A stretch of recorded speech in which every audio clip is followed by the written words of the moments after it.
प्रिय बच्चों, आज हम उपसर्ग व उसके भेदों के विषय में पढ़ेंगे। उपसर्ग शब्द दो शब्दों के मेल से बना है। ये है उपधन सर्ग। उप का अर्थ होता है समीप और सर्ग का अर्थ होता है निर्माण करना। कहने का अभिप्राय है कि वे शब्द जो समीप रहकर नए शब्दों का निर्माण करता है वो उपसर्ग कहलाता है। उपसर्ग जो शब्दांश शब्द से पहले लगकर उसके अर्थ को बदल देते हैं उपसर्ग कहलाते हैं। कहने का अभिप्राय है कि वे शब्दांश मतलब शब्द के अंश, वे शब्दांश जो किसी शब्द के आगे लगकर उनके अर्थ में परिवर्तन ला देते हैं, उनके अर्थ को बदल देते हैं, वही उपसर्ग कहलाते हैं। जैसे कूधन पुत्र, कु का अर्थ होता है बुरा, पुत्र बेटा, और नया शब्द बना कुपुत्र, और हमारे पास कुपुत्र का अर्थ है बुरा बेटा। इसी तरह से सुधन पुत्र, सु का अर्थ होता है अच्छा और पुत्र बेटा, और हमारे पास नया शब्द बना सुपुत्र। इस प्रकार हमने देखा कि पुत्र शब्द के साथ हमने कु और सु लगाकर दो नए शब्दों का निर्माण किया जिनके दो भिन्न अर्थ हैं। उपसर्ग के भेद। हिंदी भाषा में 4 प्रकार के उपसर्ग प्रचलित हैं। ये हैं हिंदी के उपसर्ग, उर्दू के उपसर्ग, संस्कृत के उपसर्ग और संस्कृत के अव्यय। हिंदी के उपसर्गों के अंतर्गत हम तद्भव शब्दों से लिए शब्दांशों को लेते हैं। इन्हें उदाहरणों के माध्यम से समझ लेते हैं। जैसे अधन नाथ, यहाँ पर नाथ मूल शब्द है जिसके आगे अ उपसर्ग लगा है, और हमारे पास एक नया शब्द आता है अनाथ। नाथ का अर्थ है स्वामी, लेकिन अ उपसर्ग के साथ जो नया शब्द बना वो बना अनाथ, जिसका अर्थ है जिसके माता पिता नहीं हैं। दूसरा शब्द देख देते हैं अ उपसर्ग के साथ अधन टल।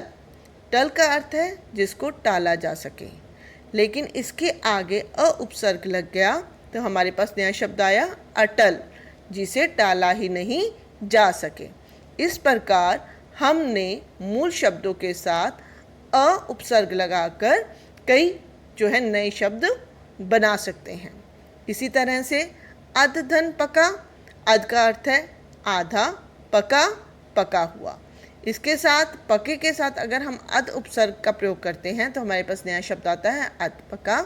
इसी तरह से अध को अगर हम मूल शब्द मरा के साथ प्रयोग करते हैं तो हमारे पास नया शब्द आता है अध मरा। इस प्रकार हम नए शब्दों का निर्माण करते हैं। हिंदी के उपसर्गों के कुछ और उदाहरण देख लेते हैं। जैसे अब, जिसका अर्थ होता है हीनता या रहित।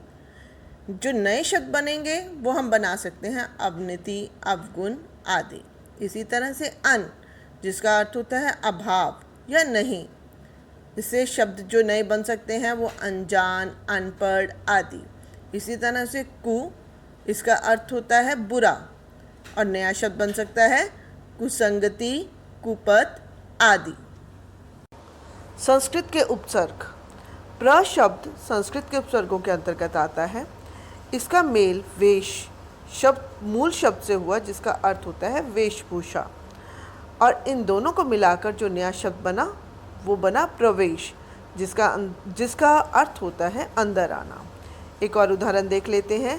प्रधन हार, हार का अर्थ हारना, लेकिन इन दोनों को मिलाकर जो नया शब्द बना वो बना प्रहार अर्थात आक्रमण।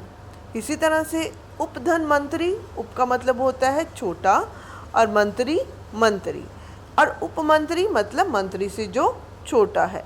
इसी तरह से उपधन हार, हार का मतलब हारना, लेकिन जब ये उप शब्दांश के साथ लगा तो हमारे पास नया शब्द आया उपहार, जिसका अर्थ है गिफ्ट। तो कहने का अभिप्राय ये है कि जब हम शब्दांशों का प्रयोग करते हैं तो वो मूल शब्दों के अर्थ में परिवर्तन ला देते हैं।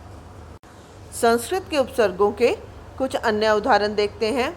अभी, जिसका अर्थ होता है सामने या पास, और इनसे जो शब्द बन सकते हैं अभिमान, अभिलाषा आदि। इसी तरह से अव, जिसका अर्थ होता है बुरा या हीन, शब्द हैं अवनीति, अवगुण आदि। अति, इसका अर्थ होता है अधिक और इससे बनने वाले शब्द हैं अत्यधिक, अत्यंत इत्यादि। फिर उपसर्ग आ जाता है अन, जिसका अर्थ होता है अभाव, इससे बनने वाले शब्द हैं अनादि, अनंत। उर्दू के उपसर्ग। उर्दू के उपसर्ग अरबी या फ़ारसी भाषा के शब्दों से बने शब्दांशों से लिए जाते हैं। इनको हम इन उदाहरणों के माध्यम से जानने की कोशिश करते हैं। जैसे ला धन इलाज। ला का अर्थ है कमी या रहित, इलाज किसी का इलाज करना, और इन दोनों के मेल से जो नया शब्द बना वो बना ला इलाज। ला इलाज का अर्थ होता है जिसका इलाज संभव ही ना हो। इसी तरह से ला धन परवाह।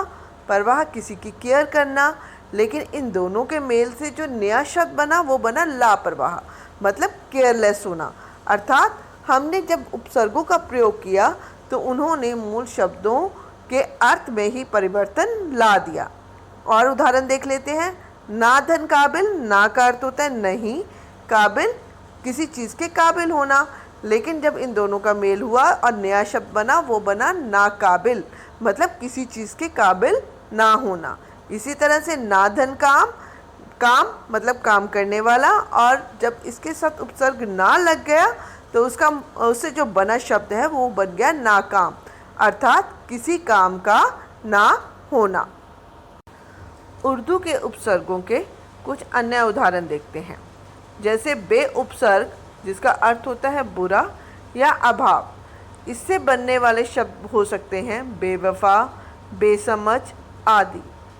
दूसरा उपसर्ग है बद। बद का अर्थ होता है बुरा या बदनाम, और इससे बनने वाले शब्द हैं बदसूरत या बदबू। कम, जिसका अर्थ होता है थोड़ा, और इनसे बनने वाले शब्द हैं कमअकल, कमज़ोर। संस्कृत के अव्यय, इसके विषय में हम आपको अगली कक्षा में पढ़ाएंगे। धन्यवाद। आपका दिन मंगलमय हो।